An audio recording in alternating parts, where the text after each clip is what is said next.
अस्सलाम वालेकुम स्टूडेंट, कैसे हैं भाई आप लोग? आई होप ठीक होंगे बेटा, खैरियत से होंगे। अच्छा भाई, दिस इज डॉक्टर मोहम्मद माज, योर बायोलॉजी कंसल्टेंट। एक्चुअली इस सेशन के अंदर हम पीएमसी का जो सैंपल पेपर 1 है हमारे पास, उसकी एक सोल्यूशन वीडियो ड्रॉ करें और उसके हम अंदर कोशिश करेंगे कि हम उसके जो सोल्यूशंस हैं उसको डिस्कस करें उस वाले, और आपको समझा सकें कि उसके सोल्यूशंस किस तरीके से बनाए गए हैं, किस किस बेसिस के ऊपर हैं और क्या अरेंजमेंट है उनकी। So let's start the thing. सबसे पहले हम स्टार्ट करते हैं, और हमें स्टार्ट करने के लिए बेसिकली कहाँ जाना पड़ेगा? सबसे पहले हमें जाना पड़ेगा, प्रॉपर्ली देखना पड़ेगा क्वेश्चंस को। अच्छा, ये क्वेश्चन तुम्हारे पास थोड़ा सा अगर मुझसे पूछोगे तो मैं पर्सनली बोलूंगा थोड़ा सा ज्यादा, क्योंकि ये हमारे पास किस फॉर्म में आए हुए हैं। अगर मैं थोड़ा सा इसको ज्यादा करूंगा तो या हम इस तरीके से भी देख सकते हैं, ठीक है, और कोशिश करेंगे हम इसी तरीके से देखें इसको। सबसे पहला क्वेश्चन है बेटा हमारे पास, बैक्टीरियोफेज और phages are also known as. Bacteriophage और फेजेस को हम आमतौर पे क्या बोला करते हैं? आमतौर पे बैक्टीरियोफेज को बैक्टीरियल ईटर बोला करते हैं, ठीक है। बाकी बैक्टीरियल फैसिलिटेटर तो नहीं बोल सकते। वायरस क्या है हमारे पास? एक ट्रांजिशनल एंटिटी है बिटवीन लिविंग और नॉन लिविंग, ठीक है, यूजुअली कंसिडर किया जाता है।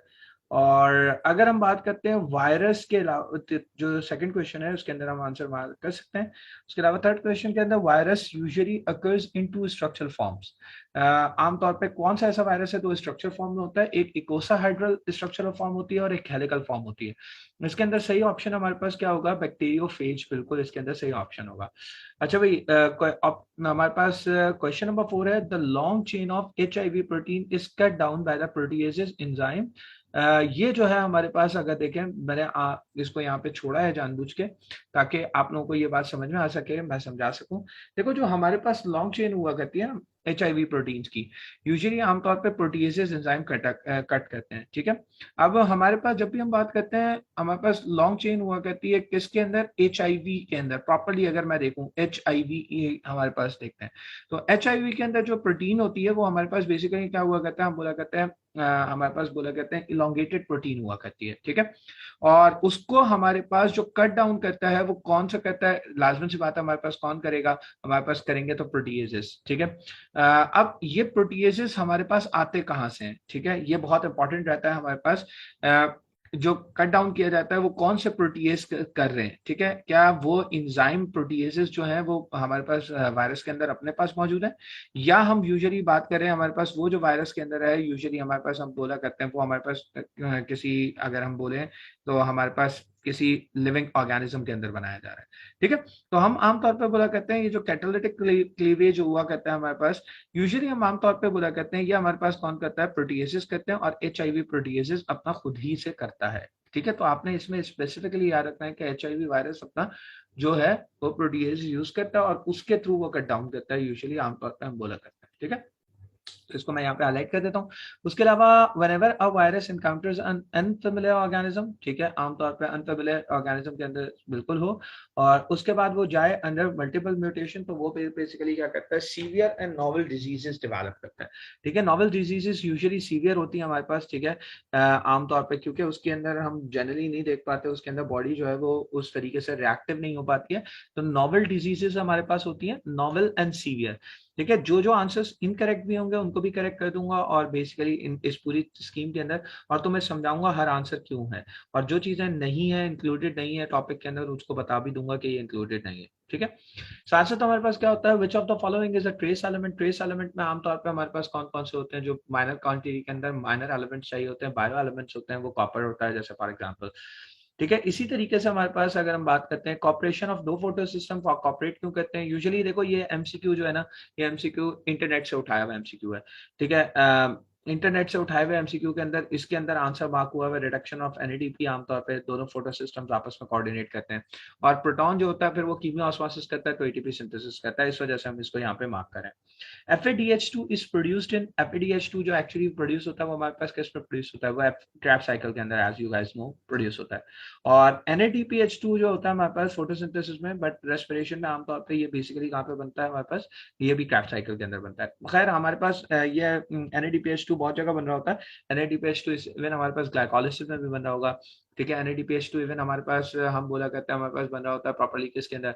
इवन NADPH2 हमारे पास बन रहा होता है जब हमारे पास लिंक रिएक्शन होता है, या अगर हम बोला करते हैं ऑक्सीडेशन ऑफ, हमारे पास पायरोवेट होती है। अच्छा भाई, इसके अलावा हमारे पास क्या होता है बेटा, इसके अलावा क्वेश्चन नंबर 10 है succinate is oxidise and form. Succinate oxidise होता है आमतौर पे किसके अंदर, फ्यूमरेट के अंदर, और साथ साथ क्या बनाता है हमारे पास, FeDH2 बनाता है। ठीक है। क्वेश्चन नंबर 11 है human accumulated glycogen is an example of, ठीक है, human accumulated glycogen is an example of polysaccharide and carbohydrates both ना। ठीक है, कार्बोहाइड्रेट्स एंड पॉलीसैकेराइड दोनों में आंसर है। ठीक है।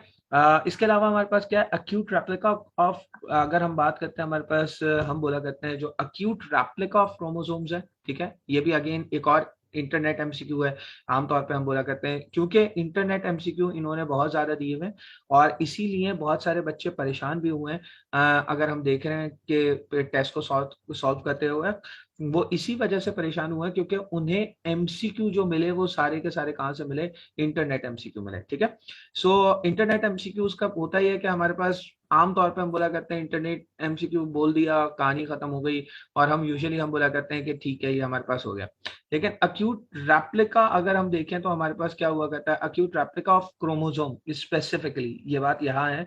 तो हम इसको क्या बोला करते हैं, इसको आमतौर पर हम क्या बोला करते हैं, आमतौर पे हम बोला करते हैं जो अक्यूट रेप्लिका ऑफ क्रोमोसोम होता है इज यूजुअली आमतौर पे, ये भी देखो अगर एक एमसीक्यू है मैं तुम लोगों को बता भी देता हूँ कि ये कहाँ से लिया गया है, शायद अगर मुझे याद पड़े थोड़ा सा, ऐसा याद भी पड़ रहा है मेरे मुझे है कि आमतौर पे क्या हुआ करता है हमारे पास, हम बोला करते हैं क्रोमोसोमल रेप्लिकेशंस होती हैं, मुझे शायद गीक एमसीक्यू कोई एक साइट है वहां से आमतौर पे लिया जाता है। ठीक है, क्रोमैटिड्स के अंदर वहां पे मार्क किया हुआ है। ठीक है, तो उसको हम अक्यूट रेप्लिका ऑफ आमतौर पे क्रोमैटिड्स बोलते हैं। ठीक है, क्रोमैटिन बोलना चाहिए जबकि यहाँ पे। ठीक है, सही है, ज्यादा बेहतर आंसर क्या होना चाहिए यहाँ पे, बेहतर आंसर जो होना चाहिए वो होना चाहिए क्रोमैटिन। ठीक है, तो आप लोग क्रोमैटिन ज्यादा, मेरे हिसाब से कोई ज्यादा बेहतर जो आंसर होना चाहिए ना, वो यहाँ पे होना चाहिए क्रोमैटिन। ठीक है, सो हम कोशिश करेंगे हम यहाँ पे इसको क्रोमैटिन को मार्क करें। ठीक है, क्रोमैटिन हमारे पास आमतौर पे ज्यादा बेहतर आंसर है। अच्छा भाई, the high content of which amino acid confers resistance, आमतौर पे सिस्टीन होता है। ठीक है, हेयर्स और नेल्स और स्किन के अंदर, जो कि रेजिस्टेंस प्रोवाइड करता है, स्टेबिलिटी प्रोवाइड करता है, इंसॉल्युबिलिटी प्रोवाइड करता है। ठीक है, ये अमाइनो एसिड मेजरली होता है। अच्छा, रिस्ट्रिक्शन एंडोन्यूक्लियेसेस, ये आपके कोर्स में नहीं है तो ये क्वेश्चन आपके पास ठीक है, क्योंकि रिस्ट्रिक्शन एंडोन्यूक्लियेसेस जैसे एंजाइम्स पता होने चाहिए यूजुअली। ठीक है, are the bacterial enzyme not, no they they are not a bacterial enzyme. ठीक है, that converts RNA into DNA, no वो तो रिवर्स ट्रांसक्रिप्टेज होते हैं। Hydrolysed protein into amino acid, no भाई वो प्रोटीएजेस होते हैं। सो एक्चुअली अगर ये म्यूटेटेड होंगे तो आरएनए क्या होगा, प्रिपेयर डीएनए जो हो सकता है वो क्या हो सकता है, बेहतर तौर पर रिपेयर हो सकता है, बिकॉज ये कटिंग कर देते हैं। ठीक है, सेंट्रीफ्यूगेशन इज अ प्रोसेस जिसके अंदर आमतौर पे क्या हुआ करता है, सैंपल्स को हम आमतौर पे स्पीड के, हाई स्पीड के प्रेस बन कहते हैं, जिसकी वजह से क्या हुआ करता है, फ्रैक्शनेशन हो जाती है, यानी सेलुलर कंपोनेंट्स के फ्रैक्शंस बन जाते हैं। ठीक है, क्वेश्चन नंबर 16 देखें, this enzyme is used to cut the DNA molecule in recombinant DNA technology. Restriction enzymes हमारे पास वो एंजाइम्स होते हैं आमतौर पे जो क्या करते हैं, रिकम्बिनेंट डीएनए टेक्नोलॉजी के अंदर हम मेंशन करते हैं, हमारे पास क्या करते हैं, डीएनए मॉलिक्यूल्स को कट कर देते हैं। ये भी अगेन नहीं है इंक्लूडेड। एविडिन के बारे में पूछा हुआ है, एविडिन एक्चुअली एक प्रोटीन हुआ करती है जो आमतौर पे क्या हुआ करती है, बायोटिन को कंपोनेंट कराती है एग एल्बुमिन से। उसकी वजह से क्या हुआ करता है, आमतौर पे हम बोला करते हैं ये जो है वो एंटीटॉक्सिन या एंटीबायोटिक्स के तौर पे एक्ट कर रही होती है। ठीक है, ये हमारे पास बहुत इंपॉर्टेंट है। अच्छा भाई, दे क्वेश्चन नंबर 18 है, they are called genetically modified plant containing, actually उनके अंदर अगर modified plant, genetically modified plant है तो यूजुअली हम बोला करते हैं आमतौर पे जीन होगी, transposition, gene and transposition, basically transposition किया होगा हमने जीन के ऊपर। ठीक है, दैट्स व्हाई वो आमतौर पर modified, genetically modified plant consider किया जा रहा है। The type of plastid found in root of the plant, leucoplast आमतौर पर होता है। ये बहुत सिंपल सा क्वेश्चन है, सिंपल सा आंसर है इसका, मेरे ख्याल से मुश्किल नहीं होनी चाहिए। The spent energy in the form of ATP is regenerated by mitochondria into question number 28. Into which of the following? ATP actually हमारे पास ATP को regenerate करते हैं, वही हमारे पास मैकेनिज्म होता है सिंपल सा। क्वेश्चन नंबर 21 के अंदर हम देखते हैं movement of material across the cell membrane which does not require expenditure of metabolic energy is called, ठीक है, जब हमें एक्टिव, बेसिकली पैसिव ट्रांसपोर्ट भी कहते हैं, डिफ्यूजन भी कहते हैं, हमारे पास हो सकती है। ठीक है, across the cell membrane diffusion भी होती है हमारे पास। ठीक है, आमतौर पे, और यूजुअली हमारे पास हम बोला करते हैं अगर हमारे पास हो रही है तो हम पैसिव ट्रांसपोर्ट, आमतौर पे इसका मेजर आंसर पैसिव ट्रांसपोर्ट होगा। लेकिन क्योंकि हम डिफ्यूजन भी कह सकते हैं हमारे पास जब एनर्जी रिक्वायर्ड नहीं है। ठीक है, कोई वाटर मॉलिक्यूल्स भी डिफ्यूज आउट कर सकते हैं। अगर एक एनिमल में क्वेश्चन नंबर हमारे पास, नेक्स्ट क्वेश्चन हमारे पास जो क्वेश्चन नंबर 22 बनता है, एक एनिमल है उसके अंदर 80 क्रोमोसोम है, तो उसके अंदर गैमीट के अंदर 80 क्रोमोसोम है, तो उसके नॉर्मल मसल सेल के अंदर कितने क्रोमोसोम्स होंगे? 160 होंगे, ऑब्वियसली डिप्लॉयड होगा वो। क्वेश्चन नंबर 23 है, if replication was completely conservative, अगर एप्लीकेशन कंप्लीटली कंजर्वेटिव होती तो या तो हमें सारे दोनों हैवी स्ट्रैंड्स मिलते हैं, या दोनों हमें कैसे मिलते हैं? लाइट स्ट्रैंड मिलते हैं। ठीक है, सो अगर हम चले जाएं बेसिक इंफॉर्मेशन के साथ, बेसिक अगर हम एक्सपेरिमेंटल मैकेनिज्म के ऊपर चले जाएं, तो एक्सपेरिमेंटल मैकेनिज्म ये कहता है कि हमारे पास आमतौर पे क्या मिलता है हमें? Both heavy strands would be scene. ठीक है, वुड बी आमतौर पे यूजुअली बोथ हमारे पास हैवी स्ट्रैंड्स होते हैं। ठीक है, नॉर्मल स्ट्रैंड्स होते हैं। अच्छा, आप कुछ एक्सपेरिमेंट्स कहते हैं यस हमारे पास ये हैवी स्ट्रैंड्स होता है, कुछ हमारे पास कहते हैं कि लाइट स्ट्रैंड होते हैं। ठीक है, इट डिपेंड्स। ठीक है, कि कौन से एक्सपेरिमेंट को आप यूज कर रहे हो। तो इसके अंदर अगर हम देखें तो हमारे पास both heavy strand can be seen, would be seen, हम ये कह सकते हैं। ठीक है, आमतौर पर मेरे हिसाब से क्योंकि हम नाइट्रोजन 15 यूज करते हैं, जबकि कोर्स में नहीं है, नाइट्रोजन 15 यूज करते हैं, तो मेरे हिसाब से पर्सनली ये आंसर नहीं होना चाहिए। मेरे हिसाब से पर्सनली आंसर ये होना चाहिए both light strand would be scene. ठीक है, क्योंकि हम नाइट्रोजन 15 यूज कर रहे हैं। ठीक है, लेकिन हम नाइट्रोजन 15 को जब नाइट्रोजन 14 में ट्रांसफर करते हैं तो ऑटोमेटिकली कंजर्वेशन को देख रहे होते हैं, तो इस वजह से हम उसको मेंशन करते हैं। इसीलिए बुक में मेंशन किया हुआ है, मैंने इसलिए तुम लोगों को मेंशन करके बता रहा हूँ कि आमतौर पर बुक के अंदर बोला हुआ है कि both heavy strand would be majorly see. ठीक है, अच्छा भाई, question number 24, in human the sequence of TTA GGG is repeated how many times? Approximately 3000 times. ये हमारे पास अगर हम बोला करते हैं हमारे पास टीलोमेयर यूनिट होता है, जो कि आमतौर पर कंटिन्यूसली क्या हो रहा होता है? रिपीट होता है। तो हम इसको बोला करते हैं अप्रॉक्सिमेटली 3000 टाइम रिपीट हो रहा होता है। Most protein coding genes are found in, usually हमारे पास रिपीटेटिव DNA होता है, जिसके अंदर आमतौर पर मोस्ट कोडिंग जो प्रोटीन कोडिंग जीन्स होती हैं वो हमारे पास आमतौर पर उस रिपीटेटिव DNA में मौजूद होता है। बिकॉज हमारे पास क्या हुआ करता है, वो कंटिन्यूसली क्या कर रहा होता है, हम बोल रहे होते हैं हमारे पास वहां पे प्रॉपरली कंटिन्यूस रिपीटेशन के थ्रू। आप लोगों ने ये कंसेप्ट शायद पढ़ा हो, शायद ना पढ़ा हो, ये बायोएनर्जेटिक्स का कंसेप्ट है वैसे। ठीक है, तो इसके अंदर हमारे पास क्या हुआ करता है, टेंडम रिपीट्स होते हैं, उनके अंदर बेसिकली हमारे पास क्या हुआ करता है, प्रोटीन के लिए आमतौर पर जीन्स होती हैं। क्वेश्चन नंबर 26 में देखें अगर हम, तो लिखा हुआ है the molecular basis of sickle cell anaemia. अच्छा, ये दोनों साइंटिस्ट हमारे पास नहीं थे। इन दोनों साइंटिस्ट ने कतन आइडेंटिफाई नहीं किया है मॉलिक्यूलर बेसिस ऑफ सिकल, ये हमारे पास कोई भी इनमें से साइंटिस्ट नहीं था। ठीक है, मैंने इस क्वेश्चन को बहुत अच्छे से, क्योंकि मुझे थोड़ा सा पता है, अगर मैं बोलूं कि मुझे बेसिकली इस बारे में बहुत डिटेल पता है थोड़ी सी, तो मैं आप लोगों को चाहता हूं कि मैं आप लोगों को नाम भी मेंशन कर दूं। लेकिन हमारे पास अगर मैं नाम मेंशन करूं तो किसने डिस्कवर किया था? यूजुअली दो साइंटिस्ट थे बेटा, एक का नाम था लाइनस पॉलिंग और एक था जैनेट वाटसन। ठीक है, ये आपको मिल जाएगा, आपको अच्छी बुक्स में मिल जाएगा आपको। ठीक है, American biology of book, American biology of, basically हमारे पास जो दो साइंटिस्ट हैं हमारे पास माल्थस वगैरह की, उनकी बुक में मिल जाएगा आपको। तो लेकिन यहाँ कोई सेंगर बीटल टैटम कहीं पे भी किसी ने भी नहीं किया था, तो इसलिए मैं इस क्वेश्चन को ऐसे ही छोड़ रहा हूँ इनकम्प्लीट डाटा की बेसिस के ऊपर। When cocaine is used as a stimulant, तो आमतौर पे ये क्या करता है, डोपामिन रीअपटेक को बंद कर देता है। ठीक है, in the peripheral nervous system the nerve that arise from the spinal cord and brain. मजेदार बात यह है कि यहाँ पे मैंने दो nerve arise from the spinal cord and brain are usually basically हमारे पास स्पाइनल कॉर्ड ब्रेन से आ रही होंगी, तो वो लास्ट सी बात है हमारे पास कौन सी होंगी, वो हमारे पास क्रेनियल नर्व्स भी होंगी, स्पाइनल नर्व्स भी होंगी। तो क्योंकि यहाँ पे डाटा कंप्लीट नहीं है, इसलिए बेसिकली मैंने इसको इस तरीके से दोनों को मेंशन कर दिया। In human body, the group formed by neuron enclosed in a membrane at certain body part is called, actually हमारे पास गैंग्लियन कहलाते हैं। Ganglion is a collection of neuron।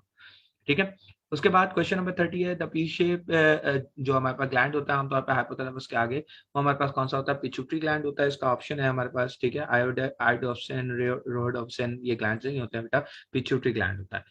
अच्छा, which what is the condition of the neuron under resting membrane potential? आमतौर पर outer surface जो होती है वो मोर पॉजिटिव हुआ करता है as compare to internal surface, inner surface, ये inner membrane potential. Inner membrane potential इसीलिए नेगेटिव वैल्यूज में होता है बिकॉज आउटर वैल्यूज जो होती है वो हमारे पास ज्यादा पॉजिटिव हुआ करती हैं। ठीक है, तो ये हमारे पास क्वेश्चन नंबर 31 का आंसर बन जाता है। क्वेश्चन नंबर 32 के अंदर है fate of each ब्लास्टोमेर is foretold. अगर पढ़ता हो तो हम आमतौर पे उस क्लेवेज को नेचुरली नाम देते हैं spiral and determinate cleavage. Usually आमतौर पे ये हमारे पास किस में लिखा हुआ है, फेडरल, ये पंजाब बोर्ड की बुक में लिखा हुआ है साथ साथ एक और चीज बहुत इंपॉर्टेंट है, एक और चीज होती है रेडियल और डिटर्मिनेट क्लेवेज। ठीक है, रेडियल और डिटर्मिनेट क्लेवेज क्या हुआ करते हैं, रेडियल और डिटर्मिनेट क्लेवेज हमारे पास वो हुआ करते हैं जिनके अंदर फोरटोल्ड हमें नहीं पता होता, पहले से नहीं पता होता, एंड वी नो कि एम्ब्रियो के अंदर डेवलपमेंट आमतौर पर किस तरह से होती है ब्लास्टोमा की। ठीक है। अच्छा, ऑन द अदर हैंड हमारे पास क्वेश्चन नंबर 33 है, all of the following salient trait shows alternation of generation except. इन सब के अंदर ऑल्टरनेशन ऑफ जनरेशन दिखती है, एक्सेप्ट हमारे पास किसके अंदर नहीं दिखती है, हाइड्रा के अंदर नहीं दिखती है, बाकी सब सीलेंट ट्रेट के अंदर हमें ऑल्टरनेशन ऑफ जनरेशन प्रॉपर्ली दिखती है, बेलिया और इलिया दोनों। ठीक है। क्वेश्चन नंबर 34 है, which system is present in nematodes. Nematodes में आमतौर पर कौन सा सिस्टम प्रेजेंट होता है। नीमाटोडा मैंने जानबूझ के ये बेसिकली छोड़ दिया था, तो मैंने बोला मैं आराम से प्रॉपर्ली इसको लगा लूंगा। ठीक है, ये हमारे पास कौन सा सिस्टम होता है जो कि नीमाटोडा में प्रेजेंट होता है। नीमाटोड्स आमतौर पर हमारे पास क्या मौजूद है, नीमाटोड्स के अंदर हमारे पास हम ट्यूबलाइक डाइजेस्टिव सिस्टम की बात करते हैं, नहीं होता। रेस्पिरेटरी सिस्टम की बात करते हैं, नहीं होता। सर्कुलेटरी सिस्टम की बात करते हैं, नहीं होता। क्या प्रॉपर्ली हमारे पास हम बोला करते हैं सैक-लाइक डाइजेस्टिव सिस्टम होता है। ठीक है। अगर हम बात करें, अच्छा मजेदार बात यह है कि आपके पास फेडरल बोर्ड की अगर आप बुक देखेंगे तो फेडरल बोर्ड की जो फर्स्ट ईयर की बुक है उसके अंदर बेसिकली उन्होंने प्रॉपर्ली मेंशन किया हुआ है कि हमारे पास कहां से कहां तक, आप फर्स्ट पेज के ऊपर जाएंगे ना, जब आप फर्स्ट बिल्कुल पहला पेज खोलेंगे जहां पे आपके पास जनरल कैरेक्टरिस्टिक्स के बारे में बताया हुआ है या जनरल कैरेक्टरिस्टिक्स की हेडिंग डाल के बताया हुआ है, तो वहां मेंशन किया हुआ है कि हमारे पास basically tube like digestive system किसमें होता है और सैक लाइक डाइजेस्टिव। तो याद रखना, ट्यूब लाइक डाइजेस्टिव सिस्टम हम बात करते हैं, सैक-लाइक नहीं होता। ट्यूब लाइक डाइजेस्टिव सिस्टम हमारे पास कहाँ पे हुआ करता है, नीमाटोडा में होता है। ठीक है, तो हम बोलते हैं ट्यूब लाइक डाइजेस्टिव। सैक-लाइक इससे पहले मौजूद होते हैं, लेकिन ट्यूब लाइक हमें यहाँ से मिलता है। ठीक है। उसके अलावा आपके पास अगला क्वेश्चन है जिसके बारे में आपसे पूछा हुआ है, क्या पूछा हुआ है भाई, पूछा हुआ है हमारे पास यहाँ पे the animals of division Radiata. ठीक है, क्वेश्चन नंबर 35। रेडिएटा की जो डिवीजन है उसके अंदर बेसिकली डिप्लोब्लास्टिक ऑर्गेनिजम्स होते हैं। Radiata are radially symmetrical organisms. ठीक है, सो हम उनको रेडिएटा को डिप्लोब्लास्टिक ऑर्गेनिज्म कंसिडर करते हैं, दे आर डिप्लोब्लास्टिक। ठीक है, खासतौर पर फाइलम नाइडेरिया की बात करते हैं। ठीक है, रेडियो ब्लास्ट की कहीं टर्मिनोलॉजी यूज नहीं हुई हुई, इसलिए मैं डिप्लोब्लास्ट की टर्मिनोलॉजी के साथ जाऊंगा क्योंकि बुक में यूज हुई है। Question number 36, irreversible modification requires the synthesis of which of the following. बेटा विटामिन भी रिवर्सिबल होते हैं, कार्बोहाइड्रेट भी रिवर्सिबल होते हैं, प्रोटीन भी रिवर्सिबल होते हैं, एंजाइम भी रिवर्सिबल होते हैं। एक दफा खत्म हो जाए तो फिर दोबारा से उनको बनाने के लिए नए तरीके से बनाना पड़ता है, रिवर्सिबल मॉडिफिकेशन नहीं होती। ठीक है, तो आमतौर पे उसके अलावा अगर हम बात करते हैं effect of competitive inhibitor on enzyme activity such that it affect which of the following. आमतौर पे अगर कॉम्पिटिटिव इनहिबिटर आ जाए तो वो एंजाइमेटिक एक्टिविटी को डिक्रीज ही करेगा। ठीक है, यूजुअली। क्वेश्चन नंबर 38 है, अपॉन इंक्रीजिंग द टेम्परेचर। आमतौर पे क्या हुआ करता है, एंजाइम की एक्टिव साइट के अंदर क्या होना शुरू हो जाता है, डी नेचर नहीं होती, एंजाइम डी नेचर होता है। एंजाइम की एक्टिव साइट पहले चेंज होती है, क्योंकि बुक में लिखा हुआ है, स्पेसिफाई किया हुआ है, तो पहले चेंज होती है एंड देन उसके बाद हमारे पास क्या हुआ करता है, उसके बाद हम कंसिडर करते हैं हमारे पास क्या होना शुरू हो जाती है, हम बोला करते हैं कि हमारे पास उसके बाद जो है पहले तो चेंज होती है एंड देन फिर वो एंजाइम डी नेचर हो जाता है कंप्लीटली। ठीक है, question number 39, the optimum pH for enzyme arginase. आमतौर पे ये पंजाब बोर्ड की बुक के अंदर एक चार्ट बना हुआ है और मैंने आप लोगों को पंजाब बोर्ड की जो पिक्चर्स भेजी हैं, ठीक है, पंजाब बोर्ड और फेडरल बोर्ड की जो पिक्चर्स भेजी हैं बुक की हाईलाइटेड पॉइंट्स की, उनके अंदर भी मेंशन है कि हमारे पास आर्जिनेज की 9.7 होती है, क्लास में भी पढ़ाई है आपको। ठीक है, mating with non relative is known as outbreeding. बाहर जा रहे हैं हम, ठीक हो, ठीक है, तो क्वेश्चन नंबर 40 के अंदर जो आंसर होगा वो मेरे ख्याल से आउटब्रीडिंग का बेहतर आंसर होगा। ठीक है, अच्छा, ऑन द अदर हैंड अगर हम देखते हैं, नेचुरल सिलेक्शन कैन एम्पलीफाई और diminish variation that are heritable. ठीक है, it can amplify only the heritable variations. Non heritable variation के ऊपर कोई इम्पैक्ट, नेचुरली कोई इम्पैक्ट पड़ना भी नहीं चाहिए। ठीक है बेटा, इसके बाद अगर आप देखते हैं तो बेटा आप देखते हैं हमारे पास इसके अंदर या हमारे पास who develop a theory of natural selection essentially identical to Darwin's. Darwin's के साथ एल्फ्रेड वॉलिस थे जिन्होंने बेसिकली आइडेंटिकली तकरीबन वही डेवलप कर ली थी, और फिर उन लोगों ने एक दूसरे को लेटर्स भी लिखे थे, ये भी पूरा लिखा हुआ है पंजाब बोर्ड की बुक के अंदर। और मैंने आपको जो पढ़ाया है, जो आप लोगों को बेसिकली मेंशनड है एवोल्यूशन के पार्ट के अंदर, उसके साथ साथ ये भी मेंशन किया है। Which condition can be explained by Lamarckism? Lamarckism सबसे पहले किसने बेसिकली जिराफ की लॉन्ग नेक को भी बता सकता है, ह्यूमन की जो लॉस्ट टेल है उसको भी बता सकता है, ह्यूमन क्यों बाइपेडल हो गए उन मैकेनिज्म्स को भी बता सकता है। तो इन सारी चीजों को बेसिकली Lamarckism बता सकता है। ठीक है, एक और चीज है, in osmosis water molecule move from area of कहाँ से मूव करेंगे जहाँ पे सॉल्यूट कंसंट्रेशंस क्या होंगी, कम होनी चाहिए क्योंकि वहाँ फ्री वाटर मॉलिक्यूल्स ज्यादा होंगे, और टू हायर सॉल्यूट कंसंट्रेशंस बिल्कुल वहाँ पे हमारे पास मॉलिक्यूल्स को मूव करना चाहिए। ठीक है, अच्छा भाई, लोअर सॉल्वेंट कंसंट्रेशन नहीं, higher solvent concentration to lower solvent concentration, तो इसलिए हमने मार्क भी यही किया। ठीक है बेटा, इसके बाद आ जाते हैं बेटा अगेन एक और क्वेश्चन जो आपके पास नहीं है, इंक्लूडेड नहीं है। ठीक है, मिड गट, क्वेश्चन नंबर 45 है, mid gut in cockroach is a short narrow. ठीक है, इसके साथ क्या होती है, हेपेटिक सी कम होते हैं मिड गट के साथ। ठीक है, गिजर्ड बेसिकली फोर गट के एंड पे होता है, मिड गट जहां से शुरू होती है वहां से हमारे पास हेपेटिक सी कम मौजूद होती है उसपे। Thick vaccine leathery cuticle around the leaves of, ये भी अगेन इंक्लूड नहीं है, यूजुअली हेलोफाइट्स में होता है आमतौर पे, लेकिन ये इंक्लूडेड नहीं है। ठीक है, इसके अलावा there are how many stomata per square, again एक और बिल्कुल फालतू एमसीक्यू, बिल्कुल इंटरनेट से उठाया हुआ एमसीक्यू। तो आमतौर पे पर square centimetre of leaf surface के अंदर आमतौर पे 1200 होते हैं। ये भी अगेन मेरे ख्याल से गीक एमसीक्यू से कहीं से उठाया हुआ है इन्होंने। ठीक है, कुछ एमसीक्यूज हैं जो कि कुछ एमसीक्यू वेबसाइट्स ही ऐसी वेबसाइट्स हैं जिनका बेसिकली कोई फायदा नहीं है, मैं आपको बोलूंगा, लेकिन वहां से ये कुछ एमसीक्यूज उठा के इन्होंने छाप के दे दिए आपसे।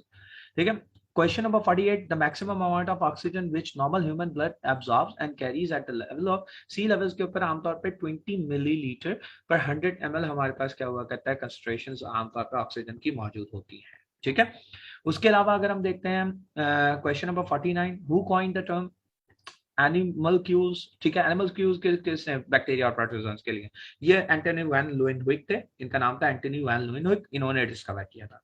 ठीक है, क्वेश्चन नंबर 50 है, cyanobacteria have which of the following type of cell wall, cellulose वाली सेल वॉल होती है साइनोबैक्टीरिया में प्रॉपर्ली। ठीक है, तो इसलिए हम इसको अलग से नहीं करते हैं। Gram positive gram negative is different, उसके अंदर हमारे पास पेप्टाइडोग्लाइकन्स मौजूद होते हैं, एसिड फाइज बेसिलाई अलग होते हैं हमारे पास बिल्कुल। ठीक है, वो बेसिलाई होते हैं यूजुअली।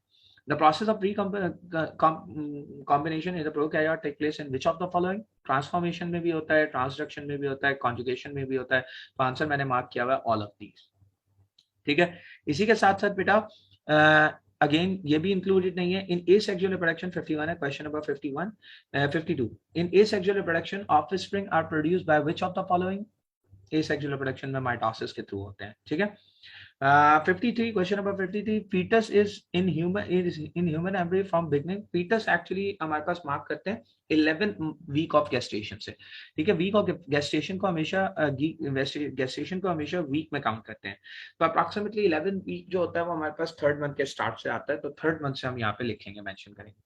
ठीक है, which of the these cycles operate in human female, menstrual cycle, it's that much simple answer आना चाहिए। ठीक है, इसके अलावा क्वेश्चन नंबर 55 है, in the male reproductive tract sperm cells follow a specific path, which of the following do sperm cells enter after travelling through the epididymis. Epididymis में basically आता है, एपिडाइडमिस के बाद जाता है वो वास डिफरेंस के पास। ठीक है, ये बात बहुत बेसिक है, आसान है, बिल्कुल आप लोगों को आती भी होगी।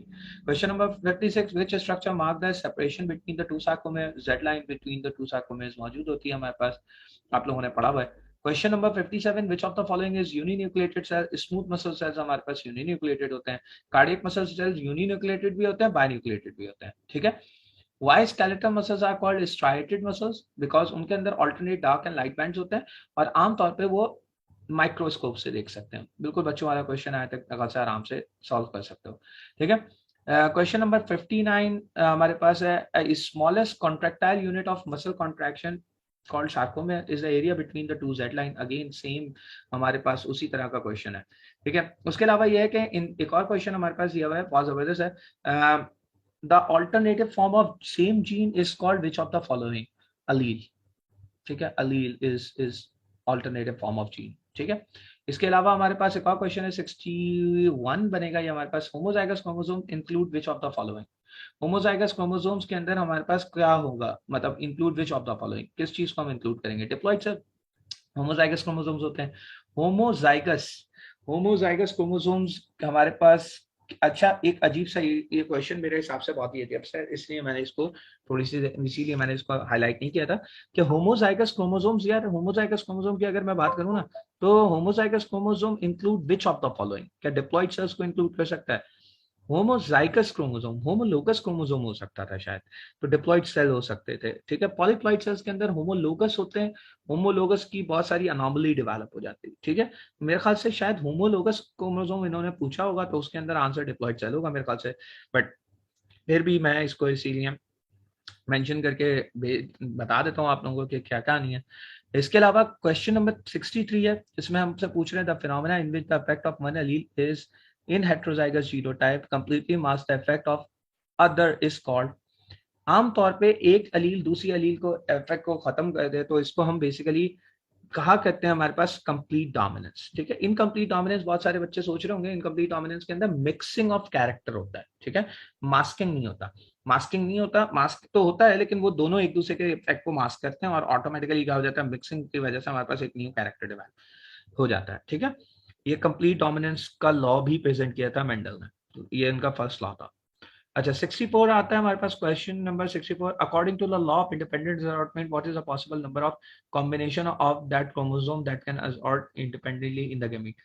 भाई गैमीट को अगर हम इंडिपेंडेंटली असॉर्ट करेंगे तो उसके कॉम्बिनेशन कितने बनेंगे, इसका मैं सोल्यूशन आपको बता देता हूँ। इसका सोल्यूशन यूजुअली किस तरीके से, इसका सोल्यूशन ऐसे है कि ये आप लोगों के पास आंसर ये आया है, लेकिन यूजुअली आंसर कैसे आया है मैं बता देता हूँ आपको।